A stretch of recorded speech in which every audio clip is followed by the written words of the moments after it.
When we look at the ear, you got three sections. You have the outer ear, the external ear.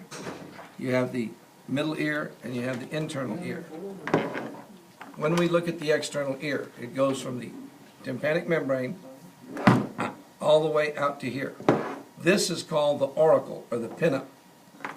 You see this ring right here? This is the helix. See this ring? This ring is the anti-helix. Now you can't see the tragus, but see this little piece right here that I can push and it closes off my ear canal? That's the tragus. This bump right here is the antitragus. So I can't see the tragus, but right here is the antitragus. And then you have the earlobe. This is the external auditory meatus. Now I've been taught that this is the meatus and this is the canal. Your textbook calls the whole thing the external auditory meatus. Here's where you would find the tympanic membrane. And then we're back here in the middle ear. Let me find one. Give me that little one right there, right now. Come this way, right there. Sorry, that was for eye. You want that one? I want that ring. See that ring? See that one right there? That's what I want. There you have it. Okay. If you look at this, this is the tympanic membrane. See it right there? It sits in here just like that. And then we go to the middle ear. Well, in the middle ear, it has three little bones called the auditory ossicles. See this one right here? This is the malleus. This one is the incus. And it touches the stapes. So I have the malleus, the incus, and here's the stapes. The stapes is broken. Looks just like a stirrup. That's why they call it the stapes. So that's the three bones of the middle ear. Then you have two muscles. This is the auditory tube, the eustachian tube. It's generally closed, but when it needs to equalize air pressure, it opens. But can you see that red muscle coming up here? That is the tensor tympani.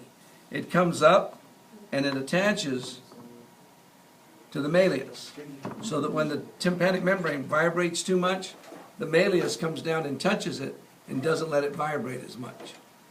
Okay? So the sound wave came in, it got to the ossicles and it became a mechanical wave, and then this stapes is vibrating in the oval window. Now it becomes a fluid wave. That gets us this is this. Okay? Same thing. This is your bony labyrinth. It's bony labyrinth because this outside is hard. The gray on the inside is the membranous labyrinth.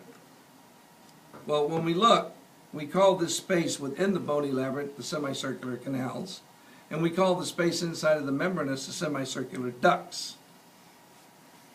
Remember, we have the semicircular, we have the bony labyrinth, we have perilymph, then we have the membranous, and then we have endolymph inside of the membranous. When we look, it's this way. This is the anterior, this is the posterior, and this is the lateral. Anterior, posterior, and lateral semicircular canals. If we follow it, can you see where it enlarges right here? This is the ampulla. It can either be the ampulla of the bony labyrinth, or it can be the ampulla of the membranous labyrinth. If it's the bony, it's this white outside. If it's the membranous, it's this. Okay, and it's on each one. See here where it swells up right there? That's the ampulla. Remember I told you about the little stones that tell you, keep you from getting dizzy? They're in there.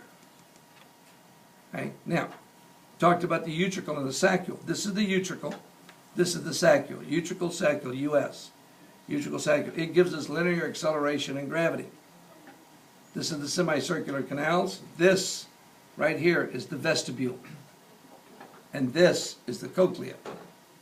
Okay? If you look, see the green, the pink, and the blue? That's this. Green, pink, and blue. And notice it's just repeated throughout the cochlea. See it? It's just over and over and over the same thing.